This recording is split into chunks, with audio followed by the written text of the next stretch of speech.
Hello বন্ধুরা, good morning and welcome back to my channel. আশা করি সবাই ভালো আছেন আর আমিও ভালো আছি। আজকে সকালবেলা বাজার গেছিলাম, অনেক সবজি নিয়ে এসেছি।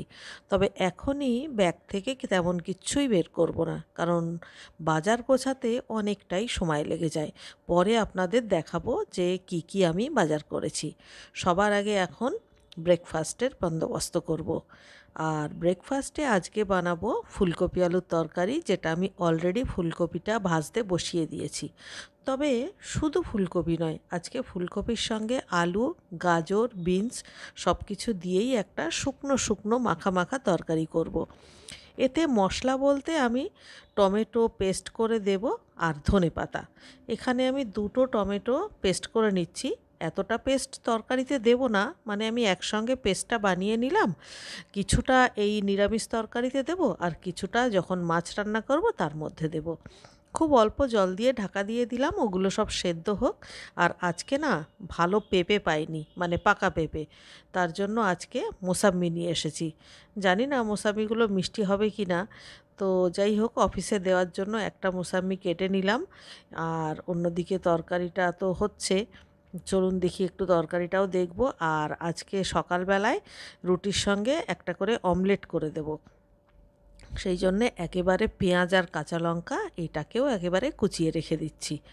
পেঁয়াজ কাঁচা লঙ্কাটা কোচানো থাকলে অমলেট বানাতে সুবিধা হবে, ফটাফট ডিমগুলো ফাটাবো আর অমলেটগুলো বানিয়ে নেব। এসব করতে করতে তরকারিটা হয়ে গেছে, আর আমি ধনেপাতা কুচি লঙ্কা কুচি দিয়েও দিয়েছি। একদম নাড়াচাড়া করে শুকনো শুকনো করে তরকারিটা নামালাম। দেখুন কি সুন্দর দেখতে হয়েছে। সামান্য একটু চিনিও কিন্তু দিয়েছি। এটা রুটি দিয়ে খেতে কিন্তু দারুণ লাগবে। আটা আগে থেকে মাখাই ছিল, এখন ৫-৬টা রুটি করে নেব। আমি আসলে রাত্রিবেলা করেই আটাটা মাখি। প্রত্যেক দিন রাত্রে আমাদের ওই ৬-৭টা মতো রুটি হয়, কখনো কখনো ১০টাও হয়।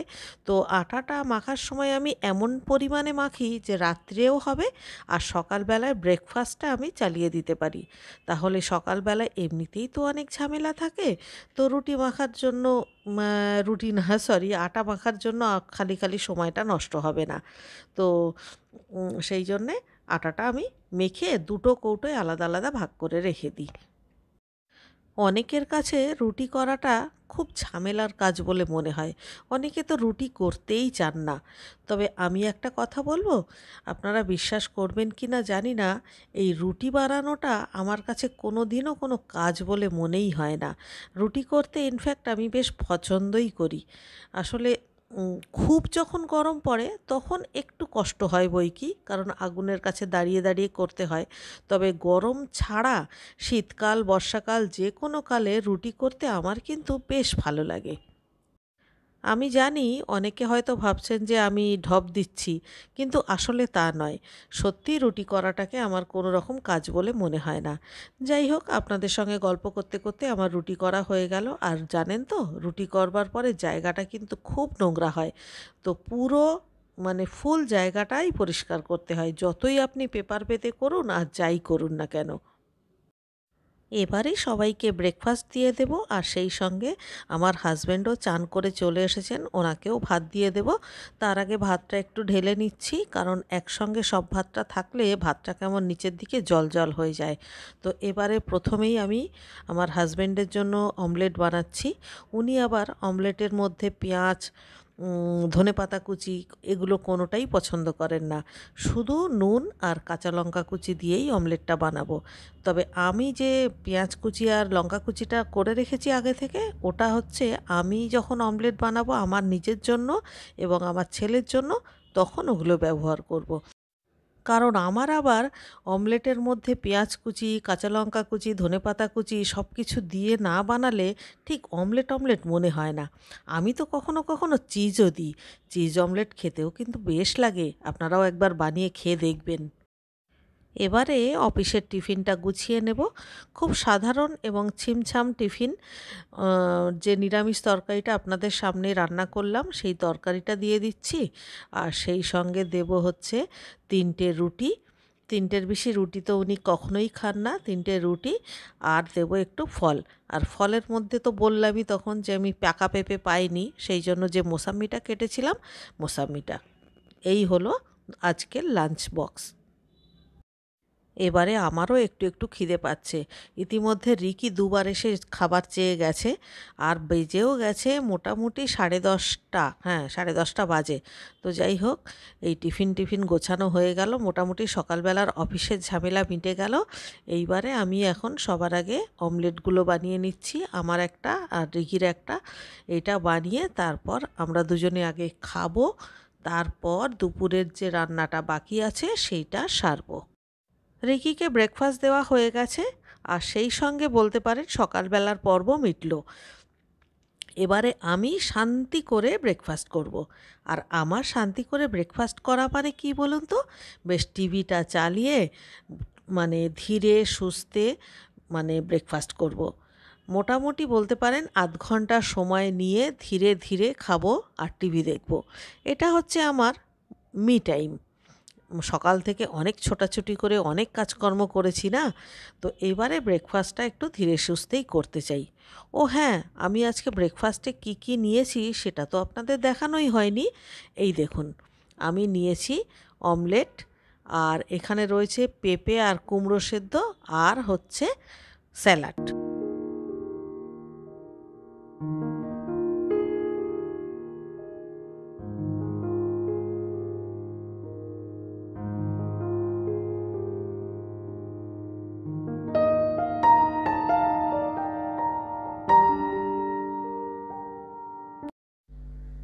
লাঞ্চে আজকে রান্না করব ভেটকি মাছের কাটা চচ্চড়ি।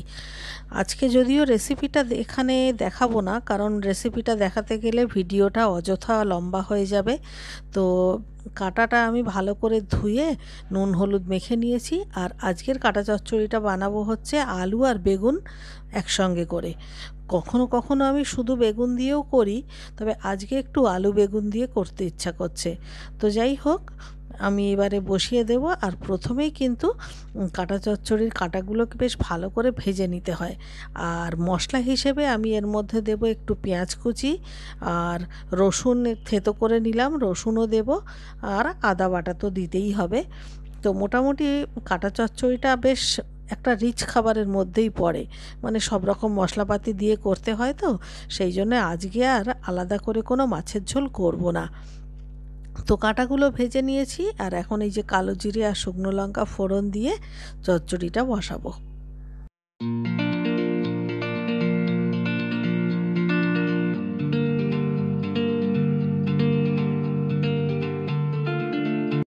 এক মুঠো লঙ্কা দেখে ভয় পেয়ে যাবেন না, ঝালটা কিন্তু যার যার পছন্দ মতোই ব্যবহার করতে হয়।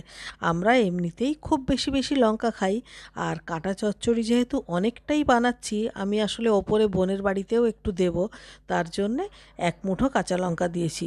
এই সব লঙ্কাটাই কিন্তু আমি চচ্চড়িতে দেবো। ভেটকি মাছের কাঁটা চচ্চড়িতে কিন্তু কোনো জল ব্যবহার করা হয় না, আর সেই জন্যে কাঁটা চচ্চড়িটা রান্না করতে বেশ অনেকখানি সময় লাগে। সমস্ত কিছু দিয়ে গ্যাসের ফ্লেম একদম সিম করে দিয়ে ঢাকা দিয়ে দিয়ে রান্না করতে হয়। তো আমি এদিকে সমস্ত কিছু দিয়ে বসিয়ে দিয়েছি, আর যতক্ষণে চচ্চড়িটা হচ্ছে ততক্ষণে রান্নাঘরটা একটু পরিষ্কার করে নিচ্ছি। আপনারা তো জানেনই, রান্না করবার সময় আমার কোনো হুঁশ থাকে না, আমি একটার পর একটা জিনিস ছড়াতেই থাকি। তো যাই হোক, এবারে বাজারটা বের করব। আমি আবার একটা টুল নিয়ে এলাম বসার জন্য। চলুন এবারে আপনাদের দেখাই যে আমি কি কি বাজার করেছি। এগুলো হচ্ছে কলমি শাক। 3 আঁটি কলমি শাক নিয়ে নিয়েছি, মানে খুব সস্তায় পেয়ে গেলাম। এবারে নিয়ে এসেছি হচ্ছে ফলের মধ্যে তো বললামই যে মোসাম্বি শুধু পেয়েছি ভালো, পাকা পেঁপে তো পাইনি। আর নিয়েছি 2টো ফুলকপি, তারপর বেগুন। আজকে প্রথমবার দেখলাম যে বেগুন খানিকটা সস্তা। এর আগে তো যেদিনই বেগুন কিনতে যাচ্ছি 100 টাকা করে বেগুন, আজকে দেখলাম 60 টাকা করে। আমি তো আজকে 1 কিলো বেগুন নিয়ে চলে এলাম, কারণ আমাদের বাড়িতে বেগুন ভাজা খেতেও সবাই ভালোবাসে। আর সেই সঙ্গে উচ্ছে, শসা, কাঁচা লঙ্কা, কিছুটা টমেটো সব কিছুই নিয়ে এসেছি। বাজার গোছানো সেই সঙ্গে রান্নাঘর ক্লিনিং সমস্ত কিছু হয়ে গেল, আর ইতিমধ্যে আমার কাটা চচ্চড়িও কমপ্লিট। যে লঙ্কাগুলো কিনে এনেছিলাম সেগুলোকে ধুয়ে একটু জল ঝরাতে দিয়েছিলাম। এইবারে এগুলোকে কৌটোর মধ্যে তুলে রাখবো, এখান থেকে নিয়ে ব্যবহার করতে সুবিধা হবে। স্নান করে পুজো করে খেতে বসে পড়লাম, আর এই কাটা চচ্চড়ির লিঙ্ক ডেসক্রিপশন বক্সে দেওয়া থাকবে, আপনারা চেক করে নেবেন। তো চলুন, দেখা হচ্ছে নেক্সট ব্লগে। ততক্ষণের জন্য সবাইকে tata, goodbye, good luck and love you all.